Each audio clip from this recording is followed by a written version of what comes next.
I am sure जब हम छोटे थे और हमें ड्राइंग क्लास होती थी या आर्ट्स क्लास होती थी, म्यूज़िक क्लास होती थी, तो हम लोग सोचते थे ये चीज़ें क्यों पढ़ा रहे हैं। जो मैथ्स कराते थे उसमें मल्टीप्लिकेशन डिवीजन कराते थे, मेरे समझ में नहीं आता था ये चीज़ें हमें कहाँ यूज़ होंगी।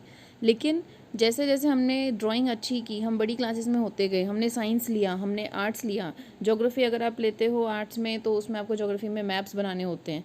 आप साइंस फील्ड में जाते हो तो साइंस फील्ड में आपको बॉडी स्ट्रक्चर्स बनाने होते हैं। आर्किटेक्चर फील्ड में जा रहे हो तो मैप्स, नक्शे बनाने होते हैं। तो ये सारे आर्ट के यूजेस हैं। अब हम देखते हैं इस टॉपिक पे आते हुए कि हमें बच्चों को कला शिक्षा अन्य सब्जेक्ट के साथ मिलाकर कैसे देनी चाहिए। तो किसी भी विषय के शिक्षण में कला का उपयोग अवश्य होता है और इसीलिए बच्चों को स्टार्टिंग में थोड़ी थोड़ी बेसिक कलाएं सिखाई जाती हैं ताकि उनको आगे यूज़ कर सकते हैं। शिक्षण में कला उस पेड़ के तने के समान है जिसके ऊपर बाकी सारी शाखाएं लगी हुई हैं। कोई भी फील्ड आप लोगे तो उसमें आपको कला चाहिए चाहिए। आप छोटे से फर्स्ट क्लास में जाते ही, नर्सरी में जाते ही जब आप पहली लाइन खींचते हो तो वो भी कला का एक रूप है। इसीलिए कला हमारे जीवन में बहुत ज़्यादा ज़रूरी है और शिक्षण के क्षेत्र में ये बहुत ज़्यादा आवश्यक है। अब हम देखते हैं कि ये बाकी सब्जेक्ट के साथ कैसे रिलेटेड है। तो सबसे पहले हम देखते हैं कला और भाषा का क्या प्रयोग, क्या संबंध है। तो जब हम किसी भी भाषा को सीखते हैं तो उसको सीखने के दो तरीके होते हैं, एक बोलकर और एक लिख कर। लिखने के लिए आप उसमें अक्षरों की बनावट करते हैं और बनावट करते हैं, तो ये चीज़ आपकी लिखने के लिए जब शब्दों का प्रयोग कर रहे हो, मॉडल्स बना रहे हो, तो ये कला का यूज़ है।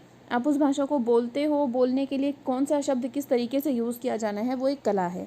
जैसे हम हरियाणवी होते हैं, उनकी भाषा का टोन अलग होता है। आप साउथ इंडियन हो, मद्रासी हो, तो उनकी भाषा का टोन अलग होगा। अंग्रेज़ हैं, जो इंग्लैंड वाले हैं, उनकी इंग्लिश अपनी इंग्लिश से डिफरेंट होगी।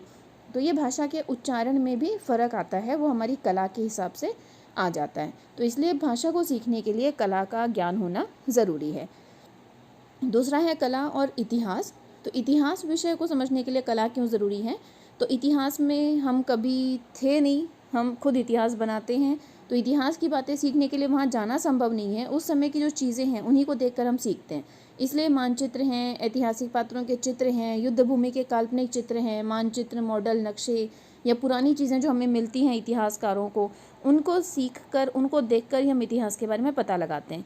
इसलिए इतिहास पढ़ने के लिए भी कला का ज्ञान होना ज़रूरी है। कि अगर आप जानकारी लेना चाहते हो, उसको अच्छे से पढ़ना चाहते हो, तो उसमें आपको मानचित्र स्टडी करने होते हैं, ग्लोब पढ़ने होते हैं, अलग अलग स्थानों में रंग बिरंगे चित्र बनाने होते हैं, पर्वतों और पहाड़ों के मॉडल्स बनाने होते हैं, नदियाँ बनानी होती हैं।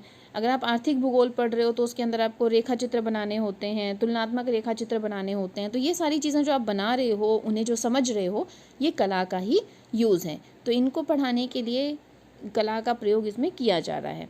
फोर्थ है कला और नागरिक शास्त्र। तो नागरिक शास्त्र का विषय भी कला के द्वारा आसानी से पढ़ाया जा सकता है। जैसे नगर पालिका है, ग्राम पंचायत, मंत्रिमंडल, लोकसभा, संसद के कार्य, उनके कार्य करने के ढंग, इन सबको रेखा चित्र और प्रतीक चित्रों के तरीके से अच्छे से पढ़ाया जा सकता है। और सिर्फ अगर रट्टे मरवाओगे तो बहुत बोरिंग हो जाएगा और वो चीज़ें अच्छे से समझ में नहीं आएंगी। तो कला के प्रयोग से नागरिक शास्त्र को इंटरेस्टिंग बना सकते हैं। अगला है गणित और कला का क्या संबंध है। तो गणित और कला का भी आपस में बहुत घनिष्ठ संबंध है, क्योंकि गणित को आसान बनाने के लिए कला बहुत ज़्यादा ज़रूरी है। अगर आप जैसे टेबल्स याद करते हो, तो टेबल्स अगर आप रूटीन में सारा बोल कर गा कर करोगे तो आपको आसानी से याद होंगे। लेकिन अगर आप बीच में से पूछ लिया जाए तो आपको याद नहीं होते हैं। तो उनको जब कला के माध्यम से आप गाकर उन्हें याद करते हो तो वो एक कला है। इसी तरीके से गिनती, पहाड़े, जोड़ घटा, इनको सुंदर चित्रों की हेल्प से बच्चों को आसानी से सिखाया जा सकता है। बीज गणित की बात आए तो उसके अंदर आपको ग्राफ का प्रयोग करना होता है, अमूर्त को मूर्त रूप देना होता है। ज्योमेट्री में आपको अलग अलग शेप्स ड्रॉ करने होते हैं। कंस्ट्रक्शन का एक स्पेसिफिक पार्ट होता है जिसके अंदर आपको एक एक सेंटीमीटर का ध्यान रखते हुए ड्राइंग करनी होती है। तो कला और गणित का बहुत गहरा संबंध है। मैथ्स को अच्छा करने के लिए आपको कला की बारीकियों को सीखना बहुत ज़रूरी है। अगला रिलेशन है कला और विज्ञान के शिक्षण में। आर्ट्स और साइंस का तो आप बिल्कुल अलग नहीं कर सकते, इनका तो चोली दामन का साथ कहा जाता है। क्योंकि साइंस में इतनी सारी आर्ट का प्रयोग होता है, चाहे आप बायोलॉजी ले लो, फिजिक्स ले लो, केमिस्ट्री ले लो, सभी में आपको मॉडल्स, डायग्राम्स, चित्र बनाने होते हैं। आपको अपनी आँख के बारे में, आँख का स्ट्रक्चर भी देखना है तो वो भी ड्राइंग की हेल्प से होगा। आपकी बॉडी किस तरीके से काम कर रही है वो समझने के लिए आपको बॉडी का डायग्राम बनाना पड़ेगा, वो एक कला है। आप कैलकुलेशंस करते हो, वो भी कला का ही एक हिस्सा आते हैं। कलर्स कैसे चेंज होते हैं वो भी एक विज्ञान में कला का। अगला जो टॉपिक हम देखेंगे वो है कला शिल्प और कला का संबंध। तो कला शिल्प कला की पूरक है। अगर आप आर्ट का यूज़ करना चाहते हो तो आपको आर्ट एंड क्राफ्ट का ज्ञान होना ज़रूरी है। कोई भी कला दूसरी कला के साथ के बिना पूर्ण नहीं है। जैसे अगर आप डांस करना चाहते हो तो डांस करने के लिए गाना गाना ज़रूरी है। अगर आप कोई मूर्ति बनाना चाहते हो तो उसके लिए आपको मूर्तियों का सही प्रयोग करना भी ज़रूरी है। एक धागे में रस्सी, एक तिनके से चटाई और अकेली ईंट से मकान नहीं बन सकता। इसी प्रकार एक संगीतकार गायन और नृत्य के सहयोग से, एक मूर्तिकार चित्रकला के सहयोग से ही अपना कौशल प्रदर्शित कर सकता है। सभी हस्तकलाएं भी कला के उपयोग से ही विकसित होती हैं और सभी रोजगार परक उपयोगी कलाएं भी कला के सहयोग से ही अपना पूरा मूल्य, महत्व व सम्मान पाती हैं। यानी एक कला दूसरी कलाओं के ऊपर डिपेंडेंट है। आपको एक कला का ज्ञान करने के लिए दूसरी कला का भी ज्ञान होना ज़रूरी है। हम फटाक से अभी इंग्लिश में भी इसको देख लेते हैं। What is art in education? Art has a deep relation with each and every subject in field of education. Art in education has to be responsible to social context. Art in history. Knowledge of history is gained only through art. History comes alive in the pictures, carving, sculptures of things, events, human figures, and battlefields.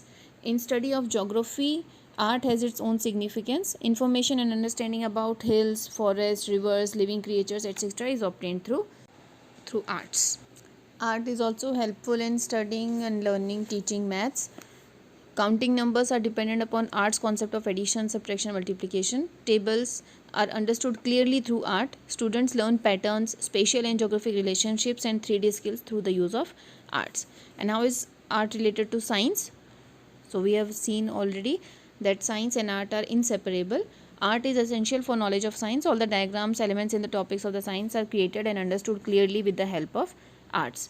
Art and acting. Drama comes under visual arts, which makes a stage necessary for dramatics. Art drama is performed to its utmost capacity, not by its writers but on the stage by its acting capabilities. When we have art and language.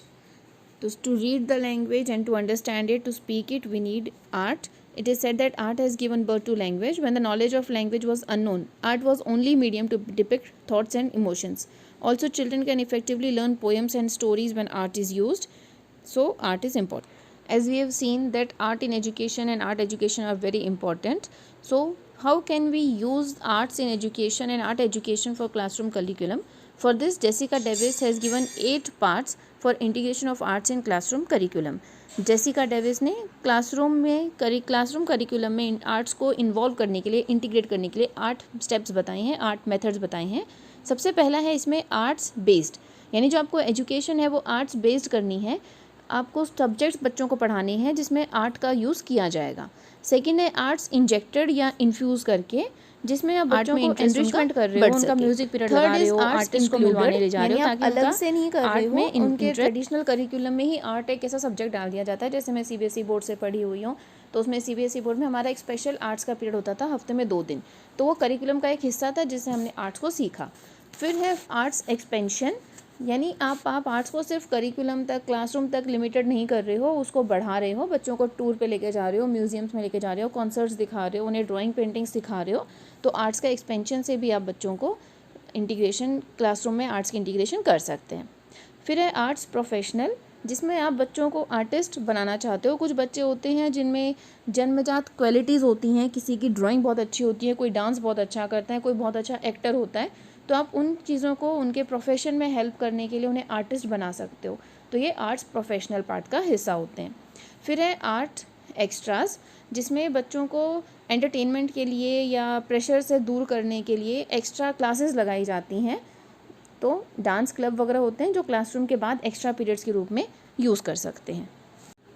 Arts injected और arts extras में difference है कि injected में compulsory period होता था और arts extra में optional है, बच्चे चाहे तो उसका हिस्सा बन सकते हैं. 7th है आर्ट्स एजुकेशन, जिसे हम एस्थेटिक एजुकेशन भी कहते हैं, और जो अपना नेक्स्ट टॉपिक होगा सिलेबस के लिए, जिसमें आप बच्चों को ज़्यादा से ज़्यादा फ़िलोसॉफिकल चीज़ें स्टडी करना, उनको समझना, उनको एक्सपीरियंस करना सिखाते हैं.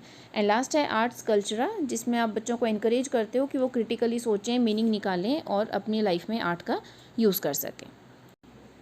आपका जो भी फीडबैक है प्लीज़ कमेंट सेक्शन में प्रोवाइड करें, ताकि मैं वीडियोस को अच्छे से इम्प्रूव कर सकें, और ज़्यादा से ज़्यादा इन्हें शेयर कीजिए ताकि ज़्यादा से ज़्यादा लोग इस वीडियोस का बेनिफिट उठा सकें. Thank you.